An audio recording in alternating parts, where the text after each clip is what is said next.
और डीआईएस की भी आंकड़े देख लेंगे। उसके बाद हम समझेंगे कि आज भारतीय बाजारों में कौन से लेवल्स इंपॉर्टेंट होंगे। कैश मार्केट में एफआईएस की तरफ से हमने लगातार दूसरे दिन खरीदारी का आंकड़ा नजर आ रहा है। 780 करोड़ की खरीदारी हुई है एफआईआईस की कैश मार्केट में। डीआईआईएस की तरफ से भी संकेत अच्छे हैं। 1324 करोड़ की खरीदारी यहाँ पर नजर आ रही है। इंडेक्स फ्यूचर में नेट 31 करोड़ की खरीदारी का आंकड़ा, इंडेक्स ऑप्शन में 34,000 करोड़ की बिकवाली का आंकड़ा नजर आ रहा है। अब कल है एक्सपायरी भी, तो सीरीज की एक्सपायरी होगी। अब उसको देखते हुए आज कौन से लेवल्स इंपॉर्टेंट होंगे, आज का ट्रेड कैसे रह सकता है, मार्केट की चाल कैसे होगी, ये सब समझ लेते हैं। हमारे साथ डिम्पी कालरा जुड़ चुके हैं फोन लाइन पर लेवल्स समझाने के लिए। Dimpy, good morning. बताइए, निफ्टी और बैंक निफ्टी का डेटा क्या कह रहा है, आज के लिए सपोर्ट और रेजिस्टेंस क्या होंगे? शुक्रिया पूजा, गुड मॉर्निंग। अगर आप कल का सिर्फ लास्ट का 1-1.5 घंटे का ट्रेड देखेंगे तो आपको टिपिकली जो शॉर्ट कवरिंग की फीलिंग होती है वो मार्केट के अंदर आएगी। इससे पहले 1 बजे तक बाजार के अंदर कुछ भी नहीं हो रहा था, रेंज का मार्केट था, लेकिन 1 बजे के बाद एकाएक आईटी स्टॉक्स के अंदर थोड़ी बहुत शॉर्ट कवरिंग हुई। थोड़ी बहुत शॉर्ट कवरिंग हमको रिलायंस के अंदर आती हुई दिखी है। तो टिपिकली एक्सपायरी फैक्टर है, आप एक्सपायरी से पहले बाजार को दबाते हैं। जो ट्रेडर्स शॉर्ट करके बैठे होते हैं, अगर मार्केट नहीं दब रहा और रेजिस्टेंस के आसपास 2 या 3 बार क्लोजिंग दे रहा हो तो उसके बाद आपकी इच्छा शक्ति टूट जाती है कि बाजार नहीं दबेगा। कुछ हद तक उनकी वजह से भी था। और साथ ही मैं बोलूंगा थोड़ा सा एफआईज ने कल फिर से अपनी लॉन्ग होल्डिंग्स को बढ़ाया है। अब करीब 23% लॉन्ग होल्डिंग्स हो चुके हैं। इस पूरे महीने की अगर आप एवरेज निकालेंगे तो करीब वो निकलेगी 19%, जिसमें करीब 16%, 13% के लो भी लगे हुए हैं और जिसमें करीब 28% का हाई भी है। तो एफआईज की लॉन्ग होल्डिंग धीरे धीरे बढ़ रही है, इसलिए बाजार आपको धीरे धीरे बढ़ता हुआ दिख रहा है। नहीं तो अगर एक ही दिन में 5% बढ़ जाए तो आप कल ही कल में 20,000 हो जाते। बट फिर भी मार्केट के अंदर अभी आपको एक काम करना चाहिए, ट्रेलिंग स्टॉप लॉस लगाना चाहिए। कल भी हमने आपके सामने ये बात रखी थी कि बायसनेस पॉजिटिव है और हमें लगता है कि एक्सपायरी से पहले एक बार 20,000 मार्केट दिखा सकता है, जिसके चांसेस प्रबल है।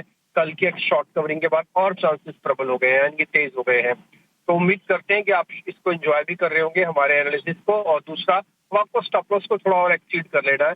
पहले हमने आपको 700, 600, 500 वाले स्टॉप लॉस बताए थे निफ्टी पर, अब उसको एक्सीड करके आप 800 की कैटेगरी में भी ले आइए, क्योंकि 3 दिन बैक टू बैक 800 के ऊपर क्लोजिंग और कल 850 के ऊपर की क्लोजिंग मिली है हमको। अब आपको टारगेट जो रखना है वो 20,000 का रखना है, स्टिल एक्सपायरी तब, उसके बाद तब की तब देखेंगे। आते हैं बैंक निफ्टी पर। बैंक निफ्टी पर कल 43,500 अच्छे से प्रोटेक्ट होता हुआ दिखा। 43,800 को हमने बार बार रीटेस्ट किया।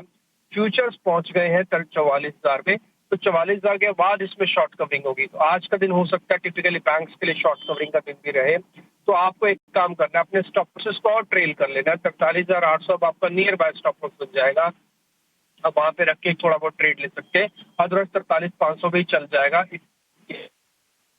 स्टॉक स्पेसिफिक आप काम कीजिएगा, जहाँ पे रोल ओवर के डाटा अच्छे और खराब है, सिर्फ इस स्टॉक्स को चेक कीजिए, वहां पे आपको अच्छे ट्रेड मिल जाएंगे। जिनमें एवरेज रोल ओवर है वहां पे काम करने की जरूरत नहीं है। ऑप्शंस वालों को कल भी हमने इंट्राडे काम करना चाहे तो कर सकते हैं। कल खुद हमने अपने ही शो में 19,900 की कॉल प्लस करवाई थी, और अगर आपके पास वो पड़ी हुई तो कल आपने 20-25 पॉइंट तो क्लोजिंग में कमाए हैं। आज एक्सपेक्ट करता हूँ कि शायद थोड़ा आपको ओपनिंग में और उसका लेवल का गेन मिल जाएगा। सिलेक्टिव रखिए अपने आप को, बट पक्के ट्रेड रखिए, तो इसी मार्केट के अंदर, इसी रेंज वाले मार्केट के अंदर भी पैसा बन जाएगा। ठीक है, तो सिलेक्टिव अप्रोच रखिए। मार्केट अभी भी रेंज बाउंड ही दिखाई दे रहा है, लेवल्स को प्ले करने की कोशिश करिए, स्टॉक स्पेसिफिक रणनीति अपनाइए, तो वहां पर पैसा बनने की उम्मीद है। ये है सलाह डिम्पी की। डिम्पी, बहुत बहुत धन्यवाद आपका ये एनालिसिस हमारे सामने रखने के लिए। लेकिन ऐसे बाजार में ट्रेड कहाँ करें, ये भी एक बार देख लेते हैं। हमारे साथ रणनीति देने के लिए एंजल वन के देवांग शाह जुड़ चुके हैं। Devang, thank you so much इटीना स्वदेश को समय देने के लिए। बताइए, आज आप ट्रेड के मौके कहाँ देख रहे हैं? Good morning. ओवरऑल बात करें निफ्टी की, तो निफ्टी में ओवरऑल ट्रेंड पॉजिटिव है। Height of higher bottom structure में स्टॉक ट्रेड कर रहा है, शॉर्ट टर्म मूविंग एवरेज को सपोर्ट लेकर सपोर्ट से अपसाइड देखने मिला है। तो अभी भी हमें लग रहा है कि निफ्टी में अपसाइड देखने मिल सकता है। 20,050, 20,100 निफ्टी फ्यूचर्स के रेजिस्टेंस जोन है, वहां तक आप देखने मिल सकता है। जहां सपोर्ट की बात करें 19,800 का नाउ सपोर्ट बन रहा है निफ्टी फ्यूचर के लिए। जहां तक स्टॉक स्पेसिफिक की बात करें, फर्स्ट स्टॉक क्या रहेगा, टाटा पावर। ओवरऑल हम देख रहे हैं टाटा पावर में अच्छा एक मोमेंटम देखने मिला था। स्टॉक में हमने कल एक ब्रेकआउट भी देखा विथ वॉल्यूम, तो टाटा पावर खरीदने की सलाह रहेगी। स्टॉप लॉस रखना है 261 का, टारगेट है 284। नेक्स्ट स्टॉक रहेगा टीवीएस मोटर। टीवीएस मोटर की बात करें तो ओवरऑल चार्ट स्ट्रक्चर पॉजिटिव है, high top high bottom structure में स्टॉक ट्रेड कर रहा है, तो टीवीएस मोटर खरीदने की सलाह रहेगी। यहाँ स्टॉप लॉस रखना है 1790, टारगेट है 1870। ठीक है, तो टीवीएस मोटर्स 1870 के टारगेट्स के लिए और टाटा पावर 284 के टारगेट के लिए आप यहां पर खरीदारी करके चल सकते हैं। देवांग, बहुत बहुत धन्यवाद आपका ये रणनीति सुझाने के लिए। अब चलते हैं